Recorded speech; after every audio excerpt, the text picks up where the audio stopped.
Is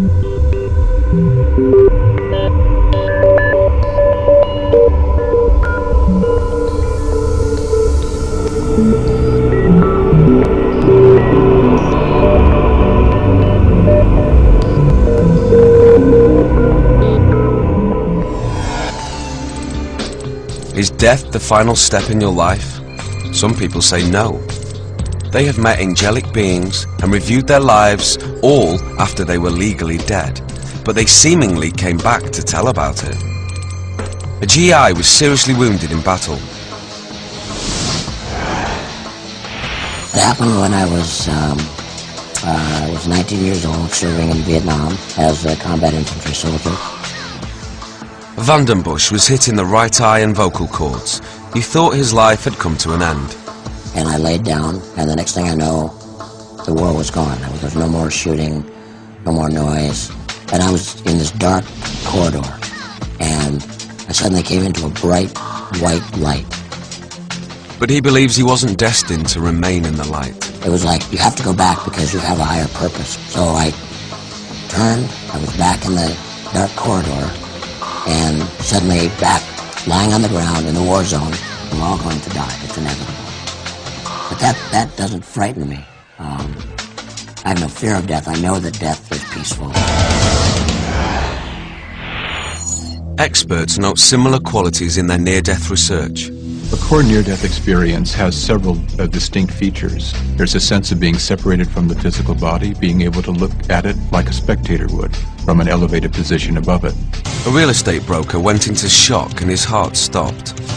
I do remember being up in the corner suddenly of this room where the doctors were. I've really worked at trying to describe it. And remember, it's not your body that's going, but it is you that's going. They seem to go through this tunnel, and they come out on the other side into an incredibly brilliant and warm and loving and accepting light. An artist was almost killed in a car accident. He too claims to have seen a light. The light is all around you. It is you. It's like totally encompassing with your being. If I ever get fearful in this conscious life, I can think back to that time and think, well, it was a beautiful experience. So what's there to be afraid of? Experts claim that one does not have to be near death to have this sensation. You could be in a deep spiritual crisis. You could have a spontaneous out-of-body experience. You could have this kind of experience as a result of meditative practice. You don't necessarily have to be physically close to death. But some experts counter that these experiences are difficult to categorize. One of the problems with some of the explanations is they always try to explain it in terms of their specialties. Zaleski has studied concepts of death throughout the ages. I think they do reflect cultural expectations, cultural aspirations that go very, very deep and go much deeper than some of the influences that we might be exposed to in a Sunday school classroom. A high percentage of Americans believe they or someone they know have had a near-death experience. 13 million Americans have had some type of near-death experience. I'm just one of them. I believe that it's important to get the message out about the near-death experience because there's just too many people afraid of death. Near-death experiences share a similar sensation of being out of body. You're helpless. You feel helpless. For the first time in your life, you're totally helpless. Then I felt a tremendous sinking sensation, and then I came out of my chest and rose up to the ceiling, and I could look down and see my body lying there on the bed. And rapidly, I'm pulled out of my body and right into a dark, totally dark tunnel with a sensation of speed, rapid speed. I saw a pinpoint of light in this blackness, and I was attracted to it. So I turned and I began to travel very rapidly towards that bright light. I was part of the light, and the light was part of me. It was not painful. It was absolutely wonderful. Witnesses say it's a profound learning experience. And I was able to ask thousands of questions, millions of questions, and have every one of my questions answered. Then to my right came a being of light, And this being was there to witness or be with me. I had a panoramic review of my life. I felt every emotion, everything I'd ever done, every word I'd ever said, and every experience I'd ever had with anyone that I'd ever come in contact with. When I re-entered my body, it was like I'd been in a car crash. I crashed back in. It was a jolt that I felt right down to the fiber of my spine. There is absolutely no way to fully describe the beauty that is there. They said a good analogy would be that heaven is like the print and earth would be much like the negative. Many doctors and scientists insist that near-death experiences are caused when the brain doesn't get oxygen. There's nothing magical about a near-death experience. The basic themes of the near-death experience are remarkably similar across cultures, the reason being that the 5 billion brains that make up this planet are remarkably similar in their structure. Dr. Persinger feels an NDE could be replicated artificially by subjecting the brain to low-level magnetic fields. If you stimulate the brain with a different kind of pattern, you make the person feel pleasurable, leaving their body. In fact, the most common experiences in the chamber are feeling detached, feeling floating, feeling as if there's a sense of a presence. For those who claim near-death experiences, scientific rationale comes up short. The fact that we now understand the part of the brain that mediates the experience does not demean the experience and does not make it less useful or less important. There are things that happen in a near-death experience that have yet to be explained by the brain. Even though you might get a doctor to explain to me my body, they cannot explain to me my spirit. Later, on Unexplained Mysteries, a paralyzed teen gives up hope, then has an enlightening experience. It was very dark and lonely, and that was just replaced by a brilliant light. A family car tumbles into an icy river. The father dies, but his wife is sure his spirit helped them survive. He knew that the only way that his family was going to make it was if he could be there and help us. A farmer is convinced that a Holocaust victim is reincarnated in his soul. Without a doubt, it was not me. It was another man. And some experts agree with him. We have many stories of people reincarnating from disasters. A well-known psychic helps a troubled young man by appearing to talk to his dead mother. And your mom is here, and she's giving you both a kiss. The emotional reunion brings up difficult memories. And it's like she stands on that road and she looks around, and I don't know what it means. Plus, we'll wrap it all up in the UNEX report, here on Unexplained Mysteries.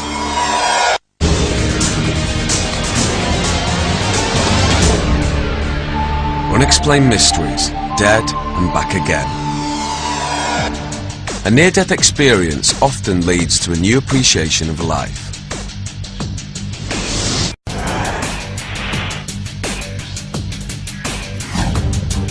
Tragedy strikes a tight-knit family when one of the boys has a terrible accident while searching for the perfect Christmas tree. The hill was very, very steep. The tree was very, very tall. And it was starting to get dark. It was definitely like I was possessed to get the tree. I didn't see any danger. Will climbed the tree to cut off the top, then his life changed forever. I just was enjoying the beauty when I could feel my arms scrambling out, trying to find branches, but I didn't have any control. I remember hitting the ground, but it wasn't very intense, like you might think. It was just like jelly splatting on the floor, and I couldn't feel anything. Will had fallen 50 feet. Doctors were extremely concerned about his condition. When Will arrived in the emergency room, he was totally paralyzed, although he was breathing on his own. The X-ray revealed a fracture, dislocation of the cervical vertebrae C4 on C5. I remember the doctor examining me and saying he had a needle or he had something sharp, and he was saying, "Do you feel this? No. Do you feel this? No. Do you feel this? No." Will was flown to a hospital in Montana, but his condition quickly got worse as he slipped in and out of consciousness. When someone is totally out, the chances of recovering are as near zero as you can get. He just laid there and kind of like he was in a trance, and I said, "What's happening, Will?" And he says, "I'm just practicing being a vegetable." To me, it's the most single devastating injury that people get because they're locked inside a body. They can't do anything. It comes as a sudden thing in almost every instance. If I could have, I would have taken my life. But I couldn't. I couldn't move. So I did the only thing I could do. I asked my mother. He says, "If you really loved me, you'd get me out of my misery, and you'd take this pillow and put it over my face." And she just looked back at me with loving eyes and didn't say, couldn't respond. Will gave up hope. He didn't want to do his physical therapy. Then another accident happened. They got me on the tilt table and tilted me up way too fast.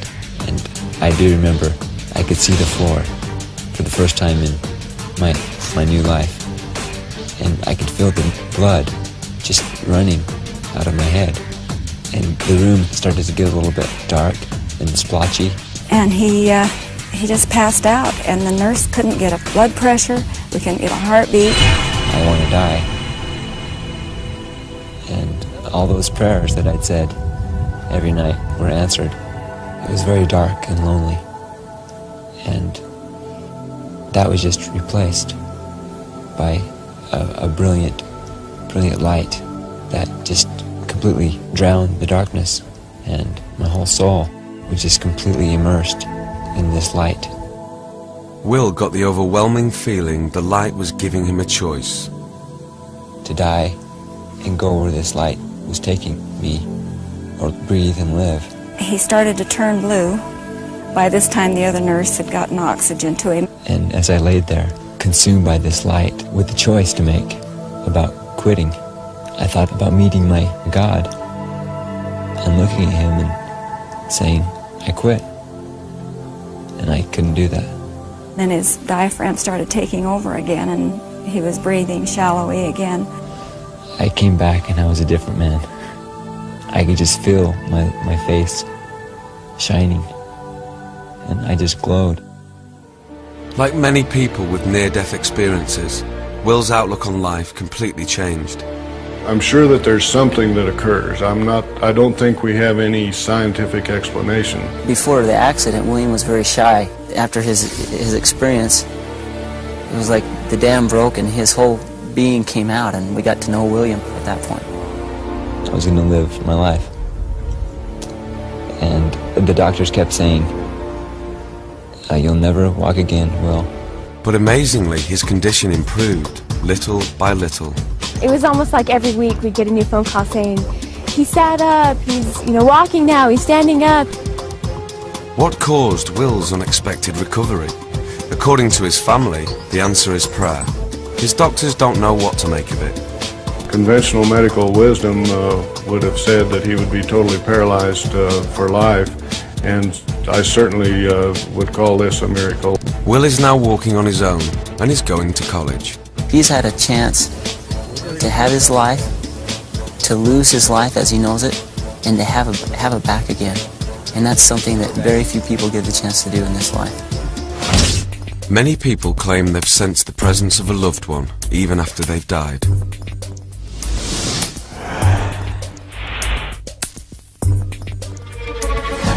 The mountains of eastern Washington state. A family is on its way back from a ski trip. Within 5 minutes of leaving the ski area, we hit some black ice. We hit one railing and then skidded out of the shore, then hit another, and then after a few times we went over the railing. While we were airborne, it seemed like it took forever. I had enough time to be really, really afraid. Their car flew over a guardrail and down 80 feet into the freezing waters of the Skykomish River. I realized that the car was filling up with water very, very fast. She was trapped, her legs and feet jammed into the engine compartment. I finally was able to pull my feet out, and I laid down on the seat. and I put my feet up to the window and kicked. I kicked and kicked and kicked. I don't know how many times, but I know I had to kick a lot. The window wouldn't break due to the immense pressure of the water against it. Patty knew she had one last kick left. As I put my feet to the window, it seemed like I knew what to do, and I had this incredible feeling come through me that the best thing I can describe is, I call it liquefied love. Finally, she broke the window. I swam out of the car and came up gasping for air, holding onto the ski racks, and my 6-year-old son came bobbing to the surface, and I saw him floating down the river. So I grabbed him and somehow got the two of us up onto the roof of the car. Patty was certain that her husband John was by the river, safe but perhaps injured.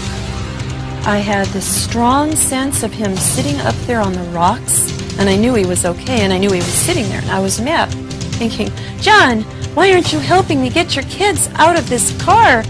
Patty and her son still needed help.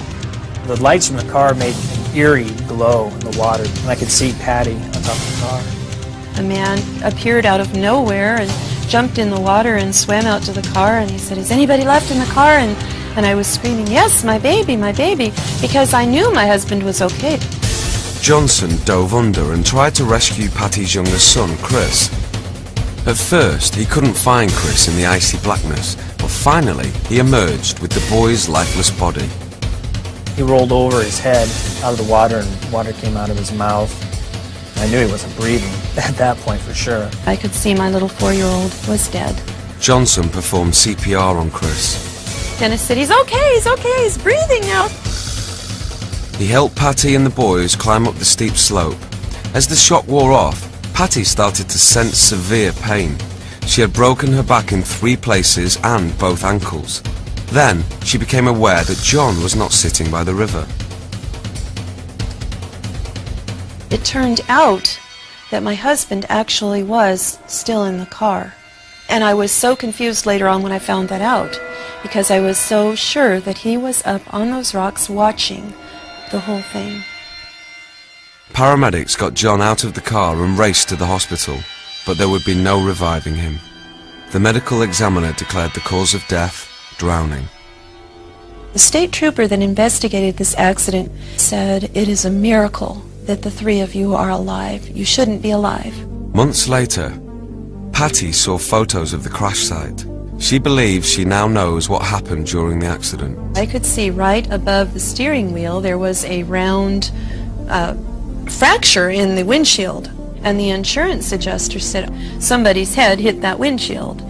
And I said, oh my God, now I know exactly when he died. His spirit departed his body when I put my feet to the window to kick the window out. Patty's back was broken, her ankles were shattered, yet she managed to kick out the car window, then climb up a steep ravine. Where did she get the strength? Perhaps her husband died, and that some of the energy involved in his dying process aided Patty in kicking out the window. Patty thinks her husband's spirit stayed with the family for a while longer. At John's funeral, her son made a surprising remark. Chris pointed up to the flowers and he said, Mom, look at those flowers. My daddy's in those flowers. And later, while Chris was playing his synthesizer, Patty heard a hauntingly beautiful melody. He said, what song was that? He said, oh, that's the music I heard in heaven. The water started filling up in the car, and I started flying through this tunnel. It was a rainbow-colored tunnel. At the end of it, there were 2 gates. Went through a gate on the right, and then I saw these flowers. Experts say Chris's account is similar to other children's. Children have extremely simple near-death experiences. They're usually fragments of a powerful experience that they're groping to understand. Dr. Morse believes the images that came to Patty and Chris support his concept of a parting vision. Chris is seeing his father's face in the flowers. It was clearly a spiritual event. Patty continued to sense that John was nearby. There were several occasions where I was very aware of my husband's presence after he died, and I was very upset by those. Patty is convinced her husband helped save his family, even after he died. He knew that the only way that his family was going to make it was if he could be there and help us. And I was badly injured. I couldn't have gotten those boys out of that car without the final gift. Next on Unexplained Mysteries, a farmer has vivid nightmares about a past life in the Holocaust. I couldn't connect who these people were. It was another man and his wife and 2 children. He subjects himself to regression hypnosis.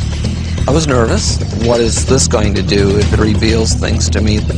Experts claim to find proof in the details he recalls on the way to heaven. And then he says, I'm not hungry anymore. And this, to me, again, is a very authentic detail. A man and his wife are amazed after meeting a famous psychic. He told us stuff that nobody else knew. I believe strongly that I just held a conversation with my mom. And we'll sum it all up for you in the UNEX report.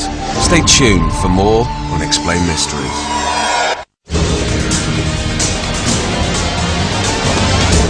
Unexplained Mysteries, dead and back again. Many people believe their bodies are inhabited by reincarnated souls. A farmer in Nova Scotia is suddenly racked by nightmares of the Holocaust.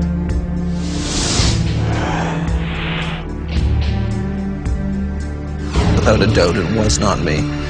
It was another man and his wife and 2 children, an older gentleman and a dog. I couldn't connect who these people were. We have many stories of people reincarnating from disasters. Many people are not aware that Hasidic Jews do believe in reincarnation. In his dreams, Whittier saw an old clock that would prove to be significant. It was black, tall, very quiet. No one would find us because it was so quiet. At the last part of the dream, I was told that this clock was now in Canada, and it could be found at a new antique shop that had opened on our Route 1, which is our main road. As he was on the phone telling me about this, I felt shivers go up my spine. Here was a man who had dreamed of a clock from Europe in another life and found that clock in an antique store by following directions in the dream. To find out the identity of the people in his dreams, Whittier sought out a hypnotist who specialized in regression therapy. I speak direct to your subconscious mind, and I'll say, I want you to move back to that event. In an exclusive session taped by our cameras, McAdoo hypnotized Whittier. Your mind is relaxed and you are beginning to feel at peace. What is happening here today where you are? Worried and scared. In his past life, Whittier claims he was a Jewish telegraph operator named Stefan Horowitz. His family was hiding in a root cellar. How long do you stay here? For more than 2 weeks. We went on to when he was captured by the Germans, and his family was taken by truck and then by train to the camps. Then we moved to the last day of his life. What I remember is being taken to a place outside of the camp and being taken and stood along a trench, and we had no idea what was in the trench until we actually were made to stand there. And when you looked down in the trench and saw the rest of the bodies, you knew what was going to happen. And then I remember being shot through the back and falling into the pit. It was an absolutely devastating feeling to know that you actually were being somebody else and you were being shot and you were actually dying. During the regression, Whittier seemed to tense as if he had actually been shot.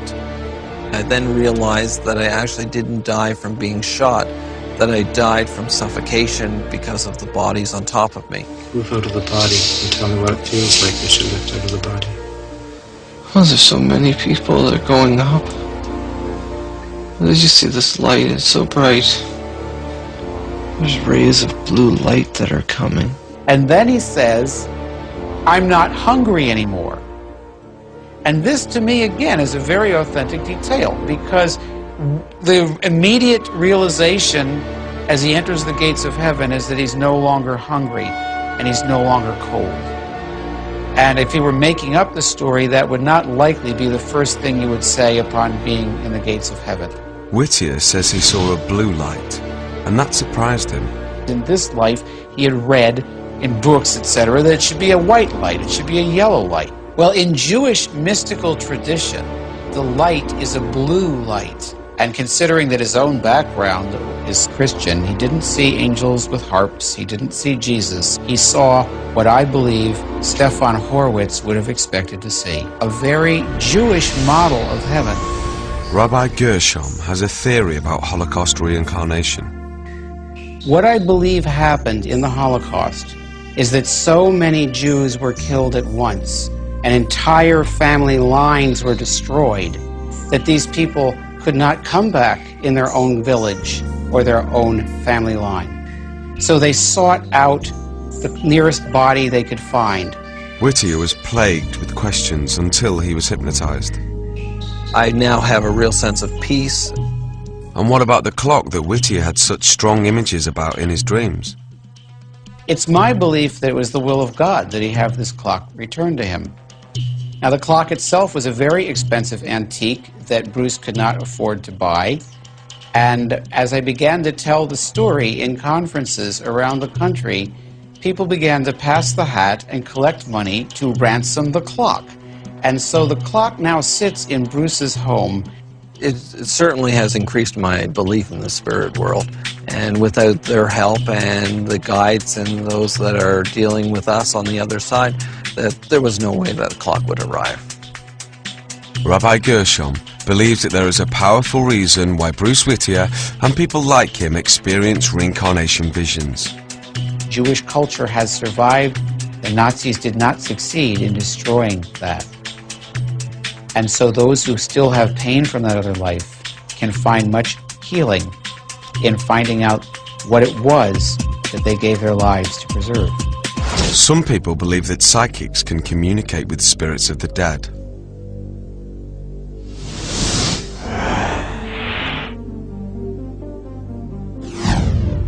Kevin Boss was riding with his mother on a lonely highway.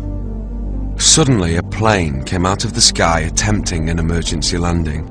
His mother was decapitated by its wing. If she wouldn't have pushed me down, the wing would hit me first. She literally saved my life. Since that time, his life has been in turmoil, full of drug and alcohol abuse. I'm running from the pain. Kevin believes that if he could talk to his mother one more time, everything would be all right. So his wife, Dina, contacted James Van Praagh, a clairvoyant who's renowned for helping people contact loved ones who've died. I think everybody is born with intuition. Everybody's psychic from one degree or another. Yeah, but there are those people that are born with maybe a little bit more sensitivity than most. And if that can be developed and harnessed, then you have results as far as what I'm able to do. Kevin and Dina have high hopes for the session. The biggest thing I would hope for is just a chance to say goodbye. And that, I loved her very much. I want to be able to start from today on new and have Kevin be whole. The session began. Van Praagh believes he has sensed the presence of Kevin's dead mother. Okay.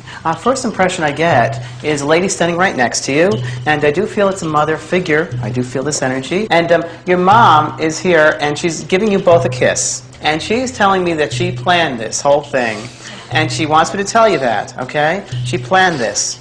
And she's giving love to the babies, and I don't know what she's talking about, but she's talking about the babies, your babies, yes, right, your babies. And she's telling me, now you might find this very funny, but she's telling me you're going to have another baby. Has there been talk about you having another child? Yes. And one of the babies' names, is it named after her?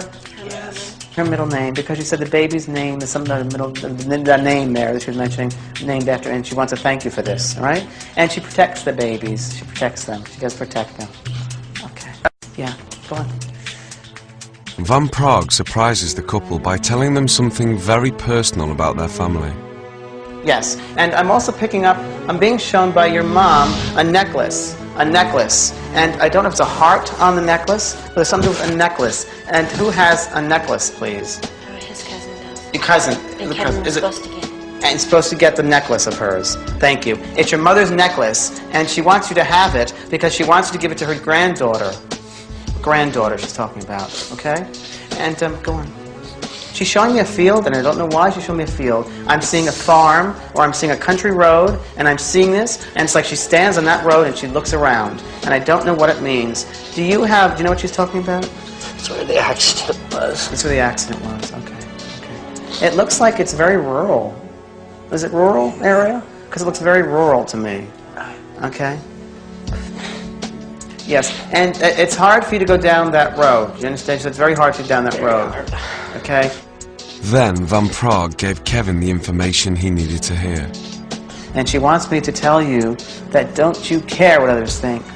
Don't you care what the others think. They blame you, you know? They blamed him. They blamed him for her death. They blamed you. And it's not your fault. You understand that? It's not your fault. So please be aware of that. She said that. It's not your fault. I love you both. She loves you both. And she wants to thank you for helping her boy. You've helped him a great deal, Dina. You've helped him in his life. You understand? You've helped him in his life. Van Prague relayed a message, supposedly from Kevin's mother, to help him move on. It's almost as if she wants you to get yourself going, or, you know, get yourself going. And she's loving. She loves you, and she said it in a very loving way. But she says it's time to grow up. You understand? It's time to grow up. And you know, you had a hard life. You've had a hard life. But she says you can do it. You can do it. And you said you can do it. Happy with you. She's proud of you, your mom. Your mom's very proud and happy with you, and she loves you very, very much. You make your mom proud. She says you make your mom proud. You make your mom proud, and she's so funny. She's toasting you. She's toasting you. And I don't know if that makes sense to you, but I see her toasting you. Does that make sense with her character? Because that's what I'm seeing. Yes, very much so. Bit of a partier. She is a very honorable person. Oh, she is. Then she wants me to give this to you. Wants me to give you this, that she's around you, and she's trying to make up for not being there for you when she was alive. And she's with you, with the kids. Yes, very much. Any other question you'd like to ask? I'd just like to tell her I love her, and I thank her. You know, I really thank her. Yes. Good, thank you very much. She wants to thank you. I love you. She loves you both. Okay, there you go. Okay? Yeah, I'm great. Okay. Welcome. Very welcome. I'm the radio, and you know, one day the radio might be working really well, and other days it might be hard to hear. So I never take it for granted. Kevin was profoundly affected by Van Prague's psychic abilities. He told us stuff that nobody else knew, and there was no way he could have found out, you know. So, without a doubt, I believe strongly that I just held a conversation with my mom. I felt this weight completely leave him. That happens when there's a little more self-confidence there, there's a little more love there. I think that he had closure, and I think it has changed his way of looking at life.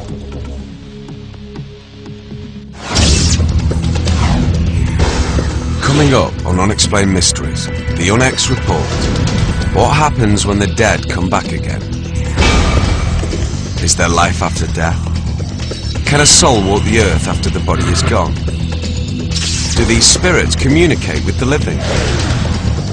We'll dig deeper for the answers next on the UNEX Report.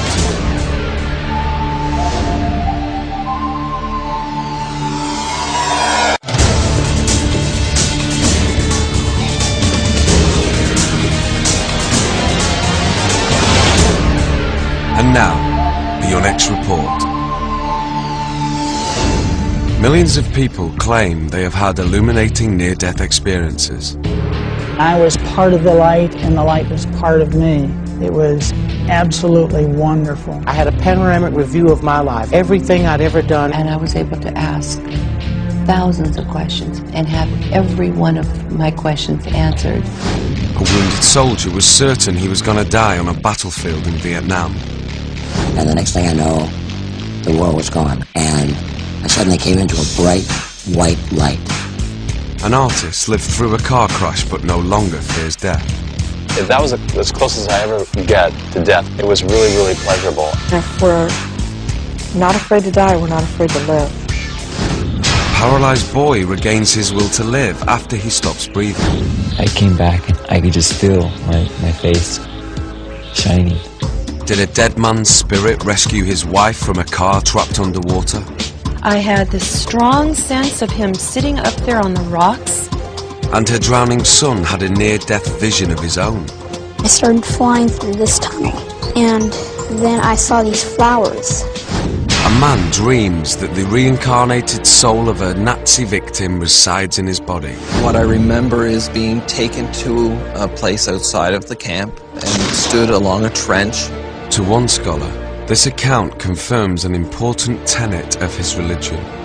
Many people are not aware that Hasidic Jews do believe in reincarnation. A famous psychic seemingly helps a young man get in touch with his dead mother. Our first impression I get is a lady standing right next to you, and I do feel it's a mother figure. He reveals possible events from the future. And she's telling me, now you might find this very funny, but she's telling me you're going to have another baby. And helps him to deal with his past. They blamed him for her death. They blamed you, and it's not your fault. Understand that? It's not your fault. Many doctors and scientists agree that near-death experiences are profound. I don't think we have any scientific explanation. But are they spiritual events? Researchers disagree. There's nothing magical about a near-death experience. I think they do reflect cultural expectations, cultural aspirations. The near-death experience, for many, it has changed their lives. Is it a glimpse into the beyond or a biochemical response? Whichever it is, there seems to be no doubt about its powerful effect. But the final answers to these questions must remain an unexplained mystery. Death is the last great mystery. It's not a free ride, but we're all going to take the trip.